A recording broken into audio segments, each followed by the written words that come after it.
Hello everyone.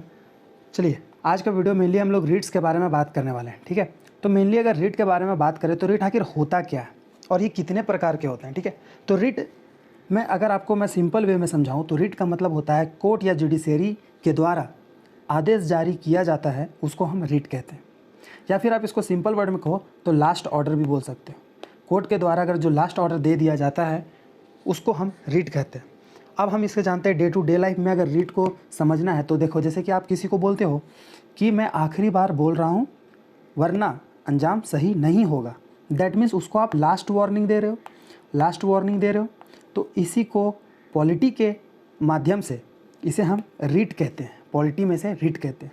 तो रीट 5 तरह का होता है। ठीक है, जिसमें एक है आपका हैबियस कॉर्पस, प्रोविशन, क्यो वारंटो, मैंडमस और सेरेटियोरेरी। ठीक है, तो हम एक सारे के बारे में बात करेंगे, वीडियो को लास्ट तक जरूर देखिएगा। और मैं आपको बता दूं कि वो एसएससी का एग्ज़ाम हो या फिर कोई भी एग्ज़ाम हो, आपको पॉलिटी के अंडर में ये क्वेश्चन पूछा जाता है रीट से रिलेटेड।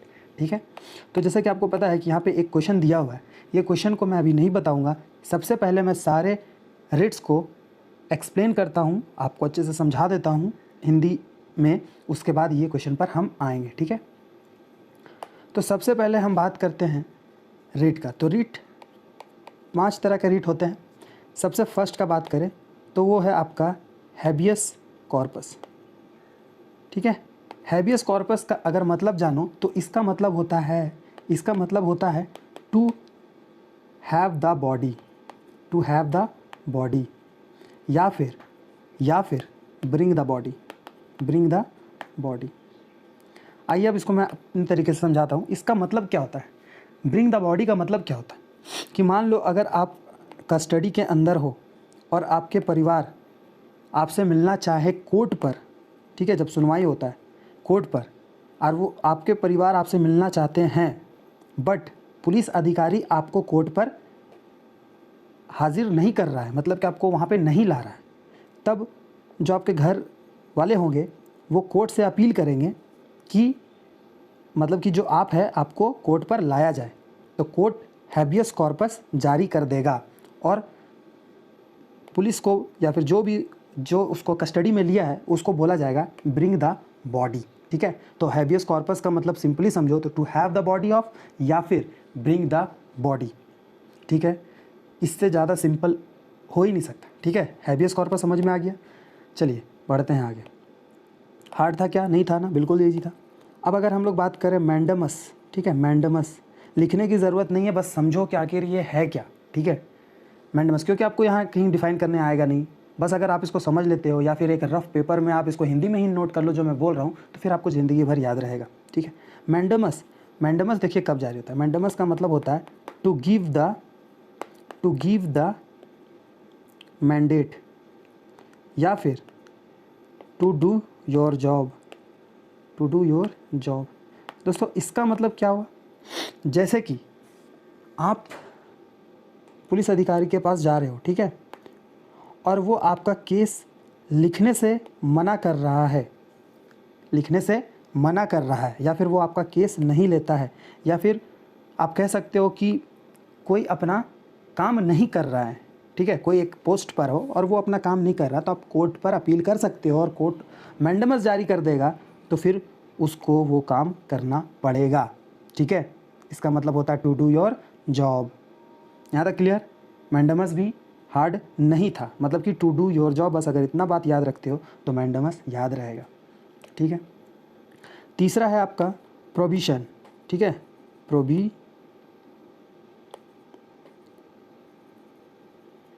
ठीक है, प्रोविशन, इसका मतलब आपको पता है रोकना होता है। ठीक है, इसका मतलब क्या होता है, रोकना या फिर मना करना, या फिर मना करना। ठीक है, अब इसको हम समझते हैं कि प्रोविज़न कब जारी किया जाता है।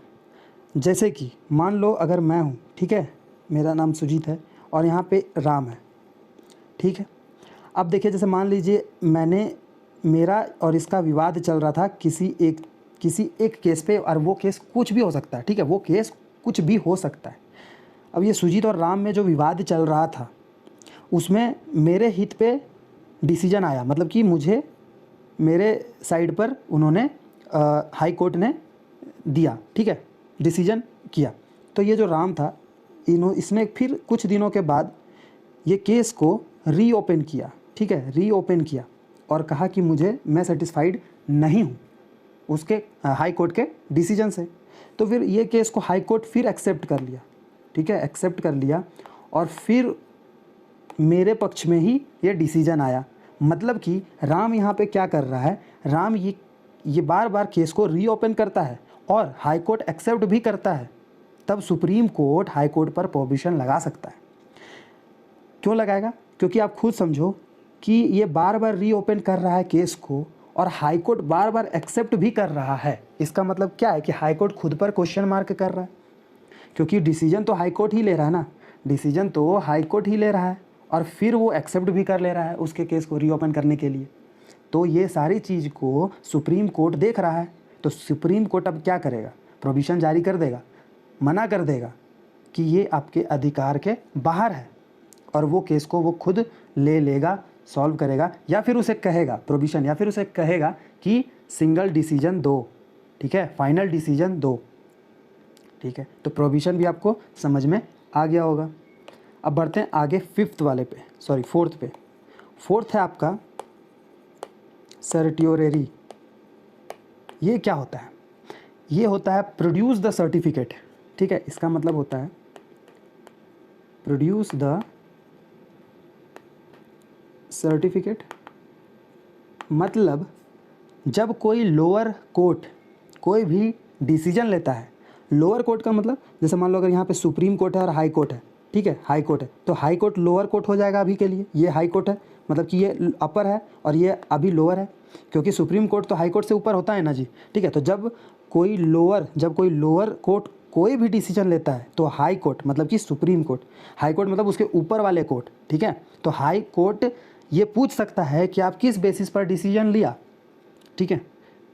या फिर हाई कोर्ट जो उसके ऊपर वाले कोर्ट है वो डॉक्यूमेंट डिमांड करता है किससे? लोअर कोर्ट को, कि आपने किस बेसिस पर डिसीजन लिया। वो जो भी आपने डिसीजन लिया, जो भी आपने सुनवाई सुनाया, वो आखिर किस बेसिस पर किया, तो डॉक्यूमेंट जारी करो, ठीक है। तो सिंपल सी बात, जब कोई लोअर कोर्ट कोई भी डिसीजन लेता है तो हाई कोर्ट ये पूछ सकता है कि आप किस बेसिस पर डिसीजन लिया, ठीक है। ये हो गया सर्टियोरेरी में। और इसमें एक और होता है it can be issue for transfer of case, ठीक है, ट्रांसफ़र ऑफ केस। ये केस को ट्रांसफ़र के समय भी यही जारी किया जाता है, ठीक है। जब मान लो अगर हाई कोर्ट के पास केसेस बहुत है, ठीक है, तो वो सुप्रीम कोर्ट को ट्रांसफ़र कर सकता है, या फिर हाई कोर्ट खुद ही उसको दे सकता है, या सुप्रीम कोर्ट भी खुद उससे ले सकता है। तो ट्रांसफ़र ऑफ केस जब होता है तब भी सर्टियोरेरी जारी किया जाता है कोर्ट के द्वारा, ठीक है।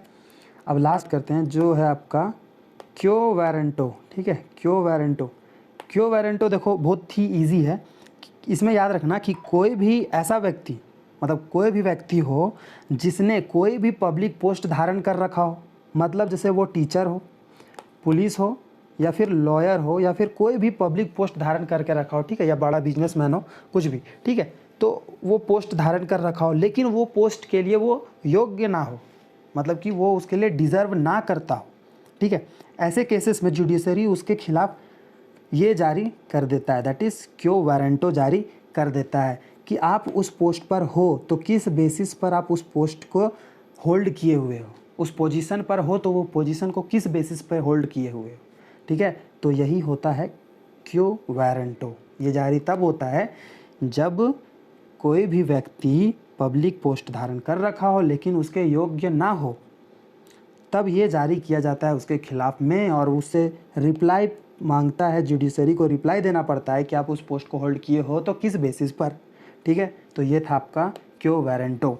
तो आइए अब हम आते हैं उस क्वेश्चन पर, जो क्वेश्चन आपको स्टार्टिंग में दिख रहा था। तो कहता है कि which of the following writ prevents illegally usurpation of public office by a person, ठीक है। मतलब कि इलीगली आप किसी पोस्ट पर कब्जा किए हो, सिंपल सी मतलब यही है, ठीक है, और public office by a person.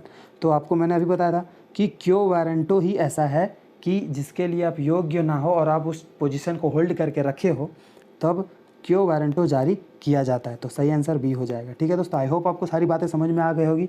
Writ से रिलेटेड आप कोई भी क्वेश्चन आएगा एग्जाम में आप टैकल कर सकते हो। इसी तरह वीडियो पाने के लिए बने रहिए चैनल में। तब तक के लिए बाय, जय हिंद।